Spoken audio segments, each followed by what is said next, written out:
Terry Pratchett once said that light thinks it is the fastest in this universe, but it is wrong. Because wherever it goes, darkness is already there and it is waiting for it. By this question, I welcome you to our page Enlighteners. And today's question is light really the fastest thing in this universe? And we are going to discuss about it. First of all, this question came into my mind when I was in standard 11 and physics teacher taught us a formula which was actually change in mass due to change in velocity.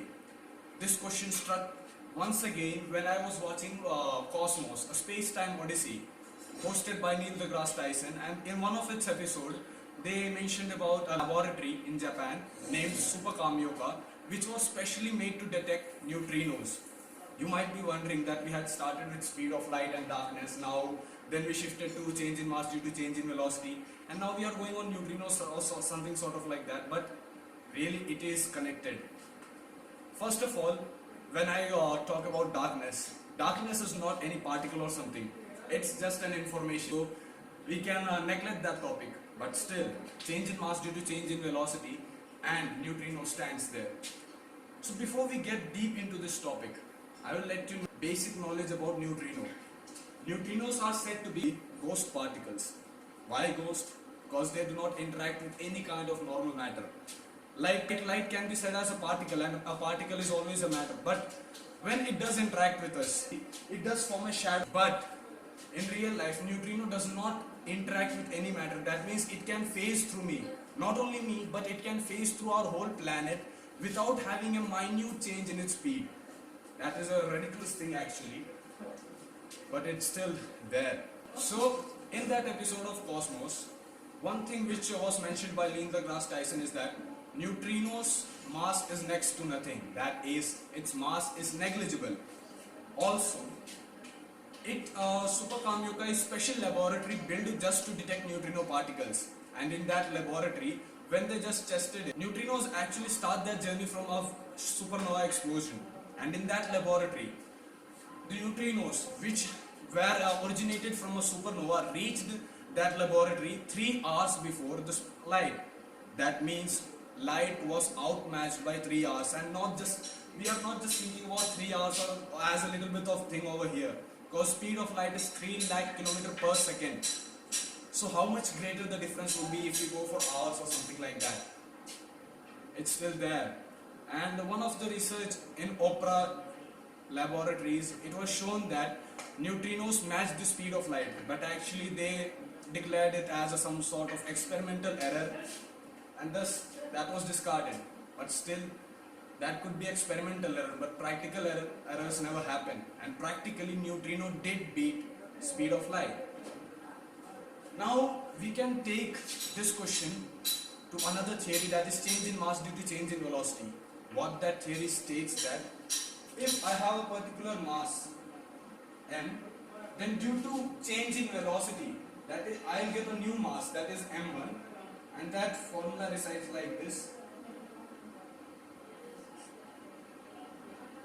where m is our original mass,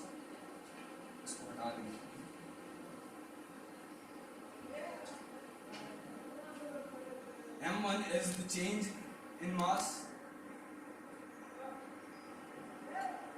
and c is respectively speed of light, and v is our velocity. So according to this formula, when our velocity or our speed will be equivalent to speed of light, that is equals to, then something like this would happen. This will become c square divided by c square, which will result as this. And as we all know, anything divided by 0 will change into infinite.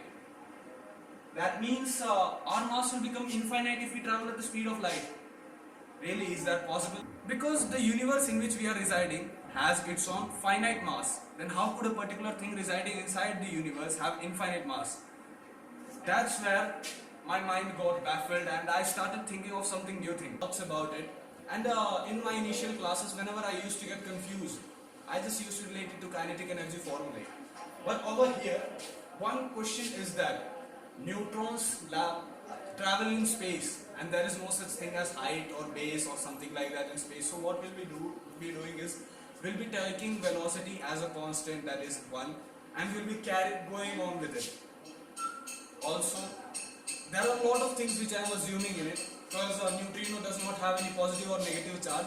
Then I am assuming it to be equivalent to neutron's mass when it is at rest. Also, my another assumption is that energy emitted or radiated by a particular person throughout his lifetime, not only person but any matter throughout its lifetime, remains constant. That I have my own energy that I will emit throughout my life will be constant. My friend who is another YouTuber at the same channel, he might have a different energy constant, but for his lifetime it will remain constant ever. Thus, I was going to calculate the energy constant of a neutrino when it is at the phase of a neutron. That is also an assumption. So, energy over there will be V square. We have taken it as 1. As I mentioned earlier in this video, because space does not have any height or base. Thus, V will be equal to 1. That energy for our neutron particle, that is neutrino particle, at rest will be half into 1.6 into 10 to the power minus 27 into 1. That is equals to 0.8 into 10 to the power minus 27. That will be 8 into 10 to the power minus 28 joules of energy. This energy constant for a neutrino particle is at rest. That means whatever happens, the energy radiated by this particle will be the same into 10 to the power minus 28 joules.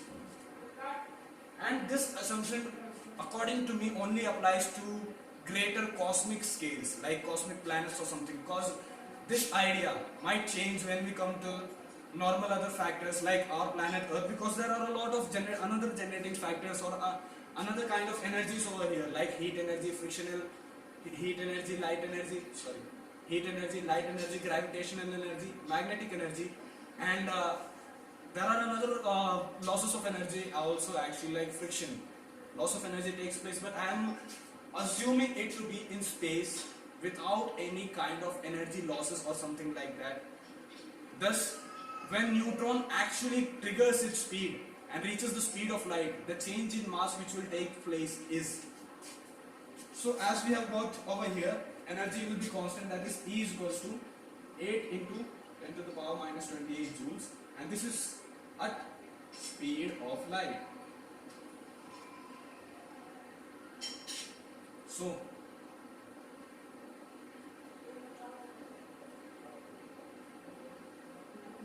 what I am trying to do actually over here is that I am trying to calculate the mass of neutrino.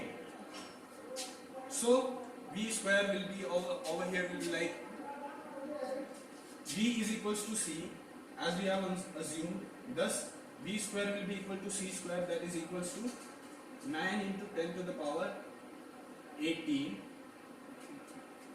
Thus we get 8 into 10 to the power minus 28 joules is equals to 1 by 2 into m into 9 into 10 to the power 18.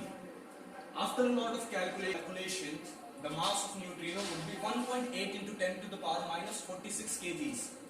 And Neil deGrasse Tyson in that video mentioned that mass of an electron would be a million times greater than mass of a neutrino, which we can see over here.